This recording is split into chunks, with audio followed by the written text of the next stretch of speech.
ಆತ್ಮೀಯ ವಿದ್ಯಾರ್ಥಿಗಳೇ, ಪ್ರಥಮ PUC ಸಮಾಜಶಾಸ್ತ್ರ ವಿಷಯದ ಆನ್ಲೈನ್ ಕ್ಲಾಸಿಗೆ ಸ್ವಾಗತ. ಇವತ್ತು ನಾವು ಸಮಾಜಶಾಸ್ತ್ರದ ಅಧ್ಯಾಯ 5 ಸಾಮಾಜಿಕ ಸಂಸ್ಥೆಗಳ ಬಗ್ಗೆ ಸಂಕ್ಷಿಪ್ತವಾಗಿ ಚರ್ಚೆ ಮಾಡೋಣ.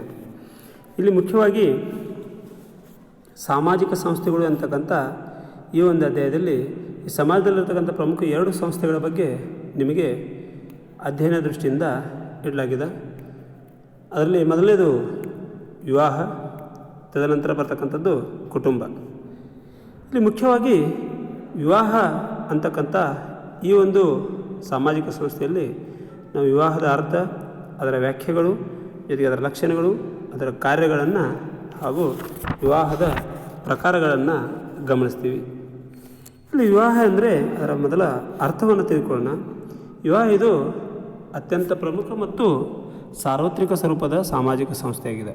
ಅಂದರೆ ಎಲ್ಲೆಡೆ ವಿವಾಹ ಅಂತಕ್ಕಂಥ ಸಂಸ್ಥೆ ಕಂಡುಬರ್ತದೆ. ಈ ಸಾಮಾಜಿಕ ಸಂಸ್ಥೆಯಾಗಿ 2 ವಿರುದ್ಧ ಲಿಂಗಗಳಾದ ಸ್ತ್ರೀ ಮತ್ತು ಪುರುಷರು ಸಾಪೇಕ್ಷವಾಗಿ ಮುಂದುವರಿಯುವ ಲೈಂಗಿಕ ಸಂಬಂಧಗಳನ್ನು ಸಾಮಾಜಿಕ ಮನ್ನಣೆ ಪಡೆದುಕೊಂಡು ಮತ್ತು ಸಂತಾನೋತ್ಪತ್ತಿ ಹಾಗೂ ಮಕ್ಕಳ ಲಾಲನೆ ಪಾಲನೆ ಮಾಡುವ ವ್ಯವಸ್ಥೆಯಾಗಿದೆ. ಈ ಸಂಸ್ಥೆ ಪ್ರಾಥಮಿಕವಾಗಿ ಮಾನವನ ಸಂತಾನೋತ್ಪತ್ತಿ ನಿರಂತರತೆಯನ್ನು ಕಾಪಾಡಿಕೊಳ್ಳುವಂಥ ಉದ್ದೇಶವಾಗಿದೆ. ಅಂದರೆ ಈ ಸಮಾಜದಲ್ಲಿ ಈ ಒಂದು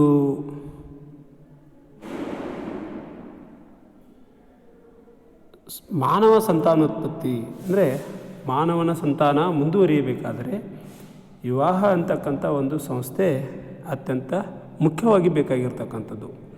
ಹಾಗಾಗಿ ಅದಕ್ಕೆ ಇಲ್ಲಿ ಮುಖ್ಯ 2 ಅಂಶ ಅತ್ಯಂತ ಪ್ರಮುಖವಾದ್ದು. ವಿವಾಹ ಇದು 2 ವಿರುದ್ಧ ಲಿಂಗಗಳ ನಡುವೆ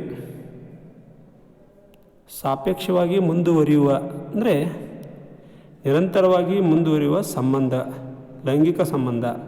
ಅದಕ್ಕೆ ಸಾಮಾಜಿಕ ಮನ್ನಣೆ ಬೇಕು. ನಂತರ ಸಂತಾನೋತ್ಪತ್ತಿ ಆದ ನಂತರ ಮಕ್ಕಳ ಲಾಲನೆ ಪಾಲನೆಯನ್ನು ಮಾಡುವಂಥ ಒಂದು ವ್ಯವಸ್ಥೆ. ಈ ವ್ಯವಸ್ಥೆಗೆ ನಾವು ವಿವಾಹ ಅಂತೀವಿ ಅಂತ ಹೇಳ್ಬೋದು. ಇದನ್ನೇ ಹಲವಾರು ಸಮಾಜಶಾಸ್ತ್ರಜ್ಞರು ತಮ್ಮದೇ ಆದ ನಿಟ್ಟಿನಲ್ಲಿ ಈ ವಿವಾಹದ ಕುರಿತು ವ್ಯಾಖ್ಯಾನಿಸಿದ್ದಾರೆ. ಅದರಲ್ಲಿ ಎಡ್ವರ್ಡ್ ವೆಸ್ಟರ್ ಮಾರ್ಕ್ ಅಂತಕ್ಕಂಥರು ತಮ್ಮ ಮಾನವ ಸಮಾಜ ಈ ಒಂದು ಇತಿಹಾಸ ಅಂತಕ್ಕಂಥ ಒಂದು ಪುಸ್ತಕದಲ್ಲಿ, ತಮ್ಮ ಮಾನವ ಸಮಾಜ ವಿವಾಹದ ಇತಿಹಾಸ ಅಂತಕ್ಕಂಥ ಪುಸ್ತಕದಲ್ಲಿ ವಿವಾಹದ ಕುರಿತು ಈ ರೀತಿ ವ್ಯಾಖ್ಯಾನಿಸ್ತಾರೆ. ವಿವಾಹವು ಸಂತತಿಯ ಜನನದ ನಂತರವೂ ಮುಂದುವರಿಯುವ ಗಂಡು ಹೆಣ್ಣಿನ ದೀರ್ಘಕಾಲದ ಸಂಬಂಧ. ವಿವಾಹ ಅಂತಕ್ಕಂಥ ಸಂಬಂಧ ಹೇಗಿದೆ ಅಂದರೆ ಮಕ್ಕಳು ಹುಟ್ಟಿದರೂ ಕೂಡ ಮುಂದುವರಿತಕ್ಕಂಥ ಒಂದು ಸಂಬಂಧ, ಗಂಡು ಹೆಣ್ಣಿನ ನಡುವಿನ ಸಂಬಂಧ. ಅದನ್ನು ನಾವು ವಿವಾಹ ಅಂತೀವಿ ಅಂತೇಳಿ ಅವ್ರು ಹೇಳಿದರು. ಆಮೇಲೆ ST ಮಜುಮ್ದಾರ್ ಅಂತಕ್ಕಂಥ ಓರ್ವ ಸಮಾಜಶಾಸ್ತ್ರಜ್ಞರು ಈ ರೀತಿ ಹೇಳ್ತಾರೆ. ಒಂದು ಗೃಹವನ್ನು ಸ್ಥಾಪಿಸುವ ಅಂದರೆ ವಿವಾಹದ ಮುಖಾಂತರ ಒಂದು ಮನೆ ಸ್ಥಾಪನೆ ಆಗ್ತದೆ. ಮೂಲಕ ಲೈಂಗಿಕ ಸಂಬಂಧಗಳಿಗೆ ಪ್ರವೇಶಿಸುವ, ಸಂತಾನೋತ್ಪತ್ತಿ ಮತ್ತು ಶಿಶುವಿಗೆ ರಕ್ಷಣೆ ನೀಡುವ ಸಾಮಾಜಿಕವಾಗಿ ಅಂಗೀಕೃತವಾದ ಗಂಡು ಹೆಣ್ಣಿನ ಸಂಬಂಧವನ್ನು ರೂಪಿಸುವ ಒಂದು ಸಂಸ್ಥೆ ವಿವಾಹ. ಅಂದರೆ ಇಲ್ಲಿ ನಾವು ನೋಡ್ತಕ್ಕಂಥದ್ದು ಒಂದು ಗಂಡು ಹೆಣ್ಣಿನ ಸಂಬಂಧ. ಯಾವ ರೀತಿ ಸಂಬಂಧ ಇರ್ತದೆ? ಒಂದು ತಮ್ಮದೇ ಆಗಿರ್ತಕ್ಕಂಥ ಕುಟುಂಬದ ಸ್ಥಾಪನೆಯನ್ನು ಅವ್ರು ಮಾಡ್ತಾರೆ, ಹಾಗೂ ಸಂತಾನೋತ್ಪತ್ತಿಯನ್ನು ಪಡೆದುಕೊಳ್ತಾರೆ. ಆಮೇಲೆ ಆ ಸಂತಾನೋತ್ಪತ್ತಿಯಲ್ಲಿ ಹುಟ್ಟಿರ್ತಕ್ಕಂಥ ಮಗುವಿಗೆ ರಕ್ಷಣೆಯನ್ನು ನೀಡ್ತಕ್ಕಂಥ ಒಂದು ವ್ಯವಸ್ಥೆಯನ್ನು ನಾವು ವಿವಾಹ ಅಂತೀವಿ ಅಂತ ಹೇಳ್ತಾರೆ. ಆಮೇಲೆ ರಾಬರ್ಟ್ H. ಲೂಯಿ ಅಂತಕ್ಕಂಥರು ವಿವಾಹದ ಕುರಿತು ಈ ರೀತಿ ಅವರು ವ್ಯಾಖ್ಯಾನವನ್ನು ನೀಡ್ತಾರೆ. ಅನುಮತಿ ನೀಡಬಹುದಾದ ಸಂಗಾತಿಗಳ ನಡುವಿನ ಶಾಶ್ವತವಾದ ಸಂಬಂಧವೇ ವಿವಾಹ. ಅಂದರೆ ಇಲ್ಲಿ ಗಂಡು ಹೆಣ್ಣಿನಿಗೆ ಸಮಾಜ ಅನುಮತಿ ನೀಡ್ತದೆ. ಯಾವುದಕ್ಕೆ ಅಂದರೆ ಸಂಗಾತಿಯಾಗಿರಲಿಕ್ಕೆ, ಲೈಂಗಿಕ ಸಂಬಂಧವನ್ನು ಹೊಂದಲಿಕ್ಕೆ, ಮಕ್ಕಳನ್ನು ಪಡೀಲಿಕ್ಕೆ, ಮಕ್ಕಳ ಲಾಲನೆ ಪಾಲನೆಯನ್ನು ಪಡೀಲಿಕ್ಕೆ ಈ ಸಮಾಜದಲ್ಲಿರ್ತಕ್ಕಂಥ ಸದಸ್ಯರು ಇಲ್ಲಿ ಮನ್ನಣೆಯನ್ನು ನೀಡ್ತಾರೆ.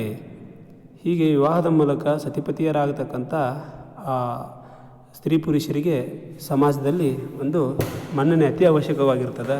ಹೀಗಾಗಿ ಆ ಮನ್ನಣೆಯನ್ನು ಪಡೆದುಕೊಂಡಿರ್ತಕ್ಕಂಥ ದಂಪತಿಗಳಿಗೆ ಸಮಾಜದಲ್ಲಿ ಒಂದು ಬೆಲೆಯೂ ಕೂಡ ಇರ್ತದೆ. ಹೀಗೆ ವಿವಾಹದ ಉದ್ದೇಶ ಅಥವಾ ಗುರಿ ಕೇವಲ ಹೊಸ ಸಂತತಿಯ ಪ್ರಜನನ ಅಥವಾ ಸಂತಾನೋತ್ಪತ್ತಿಗೆ ಮಾತ್ರ ಸೀಮಿತವಾಗಿಲ್ಲ. ಮಕ್ಕಳನ್ನು ಪಡೆಯೋದು ಮಾನವ ಸಂತತಿ ಮುಂದುವರಿಬೇಕು ಅನ್ನೋಂಥದ್ದು ಅಷ್ಟಕ್ಕೆ ಅದು ವಿವಾಹ ಅಂತಕ್ಕಂಥದ್ದು ಸೀಮಿತವಾಗಿಲ್ಲ, ಸ್ಪಷ್ಟವಾಗಿದೆ ಅದು. ಯಾಕಂದರೆ ಸಂಗಾತಿಯ ಬಯಕೆ, ಭಾವನಾತ್ಮಕ ಮತ್ತು ಮಾನಸಿಕ ಸ್ಥಿರತೆಯ ಬೆಂಬಲ ಮುಂತಾದವುಗಳ ಬಗ್ಗೆ ಸಮಾನವಾದ ಪ್ರಾಮುಖ್ಯತೆ ನೀಡುತ್ತದೆ. ಅದರಲ್ಲಿ ವಿವಾಹದ ಮೊದಲೇ ಉದ್ದೇಶವೇ ಜೀವನ ಸಂಗಾತಿಯ ಬಯಕೆ. ಮಾನವ ಸಮಾಜದ ಪ್ರತಿಯೊಂದು ಐತಿಹಾಸಿಕ ಹಂತದಲ್ಲಿ ವಿವಾಹಕ್ಕೆ ಸಾಮಾಜಿಕ ಕರ್ತವ್ಯ, ಸಾಮಾಜಿಕ ಮನ್ನಣೆ ತೀರಾ ಅಗತ್ಯ ಎಂದು ಪರಿಗಣಿಸಲಾಗಿದೆ. ಈ ರೀತಿ ಸಾಮಾಜಿಕ ಹೊಣೆಗಾರಿಕೆಯು ಕೌಟುಂಬಿಕ, ಸಾಮಾಜಿಕ ಮತ್ತು ಆರ್ಥಿಕ ಜವಾಬ್ದಾರಿಯನ್ನು ಹೊಂದಿರುತ್ತದೆ.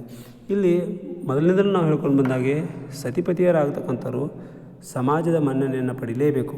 ವಿವಾಹ ಅಂತಕ್ಕಂಥ ಸಂಸ್ಥೆಗೆ ಪ್ರವೇಶ ಪಡ್ತಕ್ಕಂಥವ್ರು ಸಮಾಜದ ಮನ್ನಣೆಯನ್ನು ಪಡೆದುಕೊಂಡು ಆ ವಿವಾಹವಾದ ನಂತರ ಅವರು ತಮ್ಮದೇ ಆಗಿರ್ತಕ್ಕಂಥ ಸಾಮಾಜಿಕ ಹೊಣೆಗಾರಿಕೆಯನ್ನು, ಕೌಟುಂಬಿಕ ಜವಾಬ್ದಾರಿಯನ್ನು, ಆರ್ಥಿಕ ಜವಾಬ್ದಾರಿಯನ್ನು ಅವರು ನಿಭಾಯಿಸಬೇಕಾಗ್ತದೆ. ಹೀಗಾಗಿ ಕೇವಲ ಮಕ್ಕಳನ್ನು ಹೊಸ ಸಂತತಿಯ ಪ್ರಜನನ, ಸಂತಾನೋತ್ಪತ್ತಿಗೆ ಮಾತ್ರ ಅದು ಸೀಮಿತವಿಲ್ಲ. ವಿವಾಹ ಆದ ನಂತರ ಕೆಲವೊಂದಿಷ್ಟು ವೈಯಕ್ತಿಕ ಜವಾಬ್ದಾರಿಗಳು ಕೂಡ ಅಲ್ಲಿ ಉಂಟಾಗ್ತದೆ. ಹೀಗಾಗಿ ಮುಖ್ಯವಾಗಿ ವಿವಾಹ ಅಂತಕ್ಕಂಥ ಈ ಒಂದು ಸಂಸ್ಥೆಯ ಬಗ್ಗೆ ಹೆಚ್ಚಿನ ಒಂದು ಮಾಹಿತಿಯನ್ನು ನಾವು ಪಡೆದುಕೊಳ್ಬೇಕಾದ್ರೆ ವಿವಾಹದ ಲಕ್ಷಣಗಳನ್ನು ಕೂಡ ಗಮನಿಸಬೇಕಾಗ್ತದೆ. ಅದರ ಲಕ್ಷಣಗಳನ್ನು ನಾವು ನೋಡಿದರೆ ವಿವಾಹವು ಸಾರ್ವತ್ರಿಕವಾದದ್ದು, ಜೊತೆಗೆ ವಿವಾಹವು ಎರಡನೇದು ಸ್ತ್ರೀ ಪುರುಷರ ನಡುವಿನ ಸಂಯೋಗವಾಗಿದೆ, ಜೊತೆಗೆ ವೈವಾಹಿಕ ಒಂದು ಜೀವನವು ಶಾಶ್ವತ ಸ್ವರೂಪದಾಗಿದೆ. ವಿವಾಹಕ್ಕೆ ಸಮಾಜದ ಮನ್ನಣೆ ಅಗತ್ಯ, ಜೊತೆಗೆ ವಿವಾಹವು ಸಾಮಾಜಿಕ ಮತ್ತು ಧಾರ್ಮಿಕ ಸಂಬಂಧಗಳೊಂದಿಗೆ ಹಿಡಿದುಕೊಂಡಿದೆ. ನಂತರ ಮತ್ತೊಂದು ಪರಸ್ಪರ ಹಕ್ಕು ಮತ್ತು ಬಾಧ್ಯತೆಗಳ ಮನವರಿಕೆಯಾಗಿದೆ ವಿವಾಹಕ್ಕೆ. ಇಲ್ಲಿ ಮುಖ್ಯವಾಗಿ ನಾವು ನೋಡ್ತಕ್ಕಂಥ ಈ ಲಕ್ಷಣಗಳಲ್ಲಿ ವಿವಾಹ ಸಾರ್ವತ್ರಿಕವಾಗಿರ್ತಕ್ಕಂಥದ್ದು. ಯಾವುದೇ ಒಂದು ಸಮಾಜ ಅಥವಾ ಸಮುದಾಯಕ್ಕೆ ಇದು ಸೀಮಿತವಾಗಿಲ್ಲ. ಜಗತ್ತಿನ ಪ್ರತಿಯೊಂದು ಸಮಾಜದಲ್ಲಿಯೂ ಕೂಡ ವಿವಾಹ ಅಂತಕ್ಕಂಥ ಒಂದು ಸಾಮಾಜಿಕ ಸಂಸ್ಥೆಯು ಇದು ಸಾರ್ವತ್ರಿಕವಾಗಿ ಕಂಡುಬರ್ತದೆ. ಅನಾದಿ ಕಾಲದಿಂದಲೂ ನಾಗರಿಕ ಸಮಾಜ ಇರುವ ಕಡೆಗಳೆಲ್ಲ ಈ ವಿವಾಹದ ಆಚರಣೆಯಲ್ಲಿರ್ತದೆ. ಹೀಗಾಗಿ ಅದರಲ್ಲೂ ಕೆಲವು ಅತಿ ಸಾಂಪ್ರದಾಯಿಕ ಸಮುದಾಯಗಳಲ್ಲಿ ವಿವಾಹ ಒಂದು ಅಗತ್ಯ ಮತ್ತು ಪವಿತ್ರವಾದ ಕರ್ತವ್ಯ, ವಿವಾಹವಾಗಲೇಬೇಕು ಅಂತಕ್ಕಂಥ ಒಂದು ಧಾರ್ಮಿಕ ನಂಬಿಕೆ ಕೆಲವೊಂದು ಸಮಾಜಗಳಿದೆ. ಅದರಲ್ಲಿ ಅವಿವಾಹಿತ ವ್ಯಕ್ತಿ ಅಪೂರ್ಣ ವ್ಯಕ್ತಿ ಎಂದು ಕೂಡ ಕೆಲವೊಂದು ಕಡೆ ಕರೆಯಲಾಗ್ತದೆ. ಅಂದರೆ ವಿವಾಹ ಆಗದೇ ಇರತಕ್ಕಂಥ ವ್ಯಕ್ತಿಗೆ ಸಮಾಜದಲ್ಲಿ ಕೆಲವೊಂದಿಷ್ಟು ಧಾರ್ಮಿಕ ಕ್ರಿಯಾ ವಿಧಿವಿಧಾನಗಳನ್ನು ಮಾಡಲಿಕ್ಕೆ ಅವಕಾಶ ಇರುವುದಿಲ್ಲ. ಹೀಗಾಗಿ ಧಾರ್ಮಿಕ ಕ್ರಿಯಾ ವಿಧಿವಿಧಾನಗಳನ್ನು ಮಾಡಬೇಕಾದ್ರೆ ವ್ಯಕ್ತಿಯು ವಿವಾಹವಾಗಲೇಬೇಕು. ವ್ಯಕ್ತಿಯು ಪರಿಪೂರ್ಣವಾಗಬೇಕಾದ್ರೆ ಅವನು ವಿವಾಹ ಮಾಡಿಕೊಳ್ಳೇಬೇಕು. ಕೆಲವೊಂದು ಆದಿವಾಸಿ ಸಮುದಾಯಗಳಲ್ಲಿ ಅವಿವಾಹಿತನಾಗಿ ಸಾಯುವ ವ್ಯಕ್ತಿಗೆ ಅಂತ್ಯ ಸಂಸ್ಕಾರವನ್ನು ನಿರಾಕರಿಸಲಾಗ್ತದೆ. ಅಂದರೆ ಕೆಲವೊಂದಿಷ್ಟು ಸಮುದಾಯಗಳಲ್ಲಿ ವಿವಾಹವನ್ನು ಎಷ್ಟು ಸಾರ್ವತ್ರಿಕವಾಗಿ ನಾವು ನೋಡ್ಬೋದಂದರೆ, ಕೆಲವೊಂದು ಆದಿವಾಸಿ ಸಮುದಾಯಗಳಲ್ಲಿ ವಿವಾಹವಾಗದೆ ಸತ್ತರೆ ಅವನಿಗೆ ಅಂತ್ಯಕ್ರಿಯೆಯೇ ಇಲ್ಲ, ಅವನಿಗೆ ಅಂತ್ಯಕ್ರಿಯೆ ನಿರಾಕರಿಸಲಾಗ್ತದೆ. ಕೊನೆಗೆ ಮೃತದೇಹಕ್ಕೆ ವಿವಾಹ ಮಾಡಿಸಿ ಅಂತ್ಯಕ್ರಿಯೆ ನೆರವೇರಿಸ್ತಾರೆ. ಆ ಸತ್ತ ವಿವಾಹದ ಶವಕ್ಕೂ ಕೂಡ ಅಲ್ಲಿ ಒಂದು ವಿವಾಹ ಮಾಡ್ತಕ್ಕಂಥದ್ದನ್ನು ನಾವು ನೋಡ್ತೀವಿ. ಹಾಗೆ ವಿವಾಹವು ಎಲ್ಲ ಸಮಾಜ ಸಮುದಾಯಗಳಿಗೆ ಕಂಡುಬರ್ತಕ್ಕಂಥ ಒಂದು ಸಾರ್ವತ್ರಿಕ ಸಂಸ್ಥೆಯಾಗಿದೆ. ಅಂತ ಎರಡನೇ ಒಂದು ಲಕ್ಷಣ ನೋಡಿದರೆ ಸ್ತ್ರೀ ಮತ್ತು ಪುರುಷರ ನಡುವಿನ ಸಂಯೋಗ.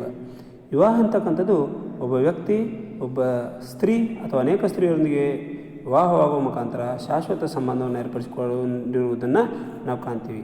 ಹೀಗಾಗಿ ಇವರ ವೈವಾಹಿಕ ಜೀವನವು ಸುದೀರ್ಘದವರೆಗೆ ಬಾಳಿಕೆ ಬರುವಂಥದ್ದು. ವಿವಾಹದಲ್ಲಿ ಸಂಬಂಧ ಎಂಥದ್ದು ಅಂತಂದರೆ ಸುದೀರ್ಘವಾದ ಬಾಳಿಕೆ ಬರತಕ್ಕಂಥ ಈ ಒಂದು ವಿವಾಹ ನಡುವೆ ಐಹಿಕ ಜೀವನಕ್ಕೆ ಅನುವು ಮಾಡಿಕೊಡುವುದೇ ವಿವಾಹದ ಸಂಸ್ಕಾರವಾಗಿರ್ತದೆ. ಇಲ್ಲಿ ಮುಖ್ಯವಾಗಿ ಆ ವಿವಾಹದಲ್ಲಿ ಇರ್ತಕ್ಕಂಥ ವ್ಯಕ್ತಿಗಳು ಸಂಯೋಗ ಸುದೀರ್ಘವಾಗಿರ್ತಕ್ಕಂಥದ್ದು ಅಂತ ಹೇಳ್ತಾರೆ. ಮೂರನೇದು ವೈವಾಹಿಕ ಜೀವನವು ಶಾಶ್ವತ ಸ್ವರೂಪವಾದದ್ದು. ಇಲ್ಲಿ ವಿವಾಹವಾಗತಕ್ಕಂಥ ಸತಿಪತಿಯರ ನಡುವೆ ಹೆಚ್ಚು ಕಾಲ ಬಾಳಿಕೆ ಬರುವಂಥ ಒಂದು ಸಂಬಂಧ. ಇದು ಕೇವಲ ಲೈಂಗಿಕ ಬಯಕೆಯನ್ನು ಆಧರಿಸಿ ನಿಂತಿಲ್ಲ. ಅದು ಅದರದೇ ಆಗಿರ್ತಕ್ಕಂಥ ರೂಢಿ, ಕಾನೂನು, ಧರ್ಮದ ಮನ್ನಣೆ ಇಲ್ಲದ ವೈವಾಹಿಕ ಸಂಬಂಧ ಸಮಾಜ ಬಾಹಿರವಾಗಿರ್ತದೆ. ಇಲ್ಲಿ ಇದು ಯಾವ ರೀತಿ ಶಾಶ್ವತ ಸ್ವರೂಪವಾಗಿದೆ ಅಂದರೆ, ಲೈಂಗಿಕ ಬಯಕೆಯನ್ನು ಈಡೇರಿಸಿಕೊಳ್ಳಿಕ್ಕೇ ವಿವಾಹವಾಗಿರುವುದಿಲ್ಲ. ಅದಕ್ಕೆ ಅದರದೇ ಆಗಿರ್ತಕ್ಕಂಥ ಒಂದು ಬೆಲೆ ಇರೋದರಿಂದ, ಸಮಾಜದ ಮನ್ನಣೆ ಇರೋದರಿಂದ ಅದಕ್ಕೆ ಅಷ್ಟು ಈಸಿಯಾಗಿ ಅದನ್ನು ಬಿಡಲಿಕ್ಕೆ ಬರೋದಿಲ್ಲ. ವಿವಾಹದ ಸಂಬಂಧದಲ್ಲಿ ಇರ್ತಕ್ಕಂಥ ಪತಿ ಪತ್ನಿಯರು ಅಷ್ಟು ಸರಳವಾಗಿ ದೂರ ಆಗಲಿಕ್ಕೆ ಬರೋದಿಲ್ಲ. ಆಮೇಲೆ ಅಕಸ್ಮಾತಾಗಿ ಸಮಾಜದ ಮನ್ನಣೆ ಇಲ್ಲದೆ, ಕಾನೂನಿನ ಮನ್ನಣೆ ಇಲ್ಲದೆ ಆಗ್ತಕ್ಕಂಥ ವಿವಾಹ ಇವತ್ತು ಸಮಾಜ ಒಪ್ಕೊಳ್ಳೋದಿಲ್ಲ. ಹೀಗಾಗಿ ಈ ಕಾರಣದಿಂದ ಲೈಂಗಿಕ ತೃಪ್ತಿ ನಂತರವೂ ಸಂಬಂಧ ಶಾಶ್ವತವಾಗಿರ್ತದೆ. ಮಕ್ಕಳ ಜನನ, ಮಕ್ಕಳ ಲಾಲನೆ ಪಾಲನೆ ಮಾಡೋದು, ನಂತರ ಪತಿ ಪತ್ನಿಯರ ಸಂಬಂಧವು ಅಲ್ಲಿ ಮುಂದುವರಿಯೋದನ್ನು ನಾವು ಕಾಣ್ತೀವಿ. ಹೀಗೆ ವೈವಾಹಿಕ ಸಂಬಂಧದಲ್ಲಿ ನಾವು ಮತ್ತೊಂದನ್ನು ನೋಡಬಹುದು. ನಾಲ್ಕನೇ ಒಂದು ಲಕ್ಷಣ ವಿವಾಹಕ್ಕೆ ಸಮಾಜದ ಮನ್ನಣೆ ಅಗತ್ಯ. ಸಮಾಜದ ಒಪ್ಪಿಗೆ ನಂತರವೇ ಸ್ತ್ರೀ ಪುರುಷರು ಸಂಬಂಧ ವಿವಾಹ ಹಂಚ್ಕೊಳ್ತದೆ. ಅದರಲ್ಲಿ ಲೋಕರೂಢಿ ಇರ್ಬೋದು, ಕಾನೂನು ಮೂಲಕ ಇರ್ಬೋದು, ವಿವಾಹಕ್ಕೆ ಸಮಾಜದ ಮನ್ನಣೆ ನೀಡ್ತದೆ, ವಿವಾಹಕ್ಕೆ ಮನ್ನಣೆ ನೀಡ್ತದೆ.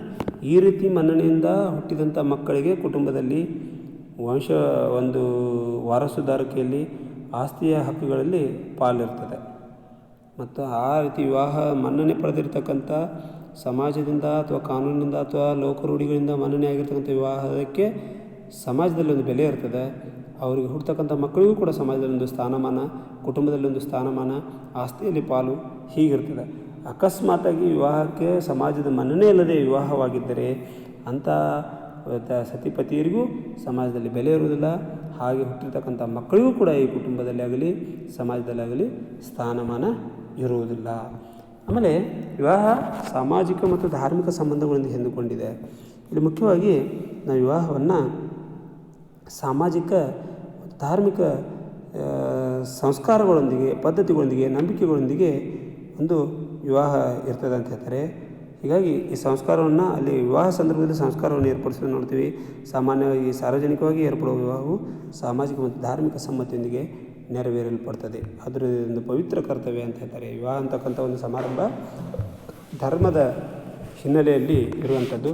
ಹೀಗಾಗಿ ಅದೊಂದು ಪವಿತ್ರವಾದ ಸಂಬಂಧ ಅಂತ ಕರೀತಾರೆ. ಅನಂತರ ವಿವಾಹ ಪರಸ್ಪರ ಹಕ್ಕು ಬಾಧ್ಯತೆಗಳ ಮನವರಿಕೆ ಮಾಡಿಕೊಡ್ತದೆ. ಇನ್ನೊಂದು ಲಕ್ಷಣ ಅದರದ್ದು. ಇಲ್ಲಿ ವಿವಾಹ ಅಂತಕ್ಕಂಥ ವ್ಯಕ್ತಿಗಳಿಗೆ ಅವರ ಕರ್ತವ್ಯ ಏನಿದೆ, ಅವರ ಹೊಣೆಗಾರಿಕೆ ಬಗ್ಗೆ ಮನವರಿಕೆ ಮಾಡಿಕೊಡ್ತದೆ. ಉದಾಹರಣೆಗೆ ಪತಿ ಪತ್ನಿಯರು ಮಕ್ಕಳ ಒಂದು ಹೆಂಡತಿಯನ್ನು ಸಂರಕ್ಷಿಸುವುದು ಗಂಡನ ಕರ್ತವ್ಯ ಆಗಿರ್ತದೆ. ಈ ಕುಟುಂಬದಲ್ಲಿ ಮಕ್ಕಳನ್ನು, ಹೆಂಡತಿಯನ್ನು ಸಂರಕ್ಷಿಸುವುದು ಗಂಡನ ಕರ್ತವ್ಯ. ಗಂಡ ಹಾಗೂ ಮಕ್ಕಳನ್ನು ಸರಿಯಾಗಿ ನೋಡಿಕೊಳ್ಳುವುದು ಪತ್ನಿಯ ನೈತಿಕ ಹೊಣೆಗಾರಿಕೆ ಆಗಿರುತ್ತದೆ. ಮಕ್ಕಳ ಜನನ, ಲಾಲನೆ, ಪಾಲನೆ ಮತ್ತು ಪೋಷಣೆಯು ಪತಿ ಪತ್ನಿಯರಿಬ್ಬರ ಕರ್ತವ್ಯವಾಗಿರ್ತದೆ. ವಯೋವೃದ್ಧ ಆದ ನಂತರ ತಂದೆ ತಾಯಿಗಳನ್ನ ಸಂರಕ್ಷಿಸುವುದು ಮಕ್ಕಳ ಹೊಣೆಗಾರಿಕೆ ಆಗಿರ್ತದೆ. ಹೀಗೆ ವಿವಾಹದಲ್ಲಿ ನಾವು ಮುಖ್ಯವಾಗಿ ಈ ಒಂದು ಕರ್ತವ್ಯಗಳು ಇರುವುದನ್ನು ಕೂಡ ನಾವು ಗಮನಿಸ್ತೀವಿ. ಹೀಗಾಗಿ ಅವರ ಹಕ್ಕು ಬಾಧ್ಯತೆಗಳೇನಿವೆ ಅಂತಕ್ಕಂಥದ್ದನ್ನು ಕೂಡ ವಿವಾಹ ಮನವರಿಕೆ ಮಾಡಿಕೊಡ್ತದೆ. ಇಷ್ಟು ನೀವು ವಿವಾಹದ ಅರ್ಥ, ಅದರ ವ್ಯಾಖ್ಯೆಗಳು, ಅದರ ಪ್ರಮುಖ ಲಕ್ಷಣಗಳನ್ನು ನಾವು ಇಲ್ಲಿ ಬರೀಬೇಕಾಗ್ತದೆ. ಹೀಗಾಗಿ ಈ ವೈವಾಹಿಕ ಸಂಬಂಧದಲ್ಲಿ ನಾವು ನೋಡ್ತಕ್ಕಂಥ ಈ ಒಂದು ಲಕ್ಷಣಗಳು ಅಥವಾ ಈ ಒಂದು ಡೆಫಿನೇಷನ್ಸು ನೀವು ಪರೀಕ್ಷಾ ದೃಷ್ಟಿಯಿಂದ ಮುಖ್ಯ ಅಂತ ತಿಳಿದುಕೊಂಡು ಇದರ ಬಗ್ಗೆ ಒಂದು ಸ್ವಲ್ಪ ಹೆಚ್ಚಿನ ಗಮನ ಹರಿಸಿ. ಆತ್ಮೀಯ ವಿದ್ಯಾರ್ಥಿಗಳೇ, ಇನ್ನು ನೆಕ್ಸ್ಟ್ ಅವಧಿಯಲ್ಲಿ ನಾವು ವಿವಾಹದ ಕಾರ್ಯಗಳೇನಿವೆ, ವಿವಾಹದ ಕಾರ್ಯದೊಂದಿಗೆ ವಿವಾಹದ ಒಂದು ಪ್ರಕಾರಗಳನ್ನು ನಾವು ಗಮನಿಸೋಣ. ಇನ್ನೊಮ್ಮೆ ನಿಮಗೆ ಹೇಳ್ತೀನಿ, ವಿವಾಹ ಅಂತಕ್ಕಂಥದ್ದು ಸ್ತ್ರೀ ಪುರುಷರ ನಡುವೆ ಇರತಕ್ಕಂಥ ಎರಡು ವಿರುದ್ಧ ಲಿಂಗಗಳ ನಡುವೆ ಸಾಪೇಕ್ಷವಾಗಿ ಮುಂದಿರುವ ಲೈಂಗಿಕ ಸಂಬಂಧವನ್ನು ಸಾಮಾಜಿಕ ಮನ್ನಣೆ ಪಡೆದುಕೊಂಡು ಮತ್ತು ಸಂತಾನೋತ್ಪತ್ತಿ ಹಾಗೂ ಮಕ್ಕಳ ಲಾಲನೆ ಪಾಲನೆ ಮಾಡುವಂಥ ವ್ಯವಸ್ಥೆಯನ್ನು ನಾವು ವಿವಾಹ ಅಂತೀವಿ ಅಂತಕ್ಕಂಥದ್ದನ್ನು ನಾವಿಲ್ಲಿ ನೋಡಬಹುದು. ಜೊತೆಗೆ ವಿವಾಹಕ್ಕೆ ಸಮಾಜದ ಮನ್ನಣೆಯೂ ಕೂಡ ಅಗತ್ಯ ಇರುವುದು ತೀರಾ ಸಹಜವಾಗಿರ್ತಕ್ಕಂಥದ್ದು. ಇಷ್ಟು ನೀವು ವಿವಾಹದ ಬಗ್ಗೆ ನೀವು ಲಕ್ಷಣಗಳನ್ನು ನೆನಪಿಡಿಸಿ, ವಿವಾಹದ ಕಾರ್ಯಗಳು ಜೊತೆಗೆ ವಿವಾಹದ ಪ್ರಕಾರಗಳನ್ನು ನಾಳೆ ದಿನ ಸಂಕ್ಷಿಪ್ತವಾಗಿ ಚರ್ಚೆ ಮಾಡೋಣ. ಧನ್ಯವಾದಗಳು.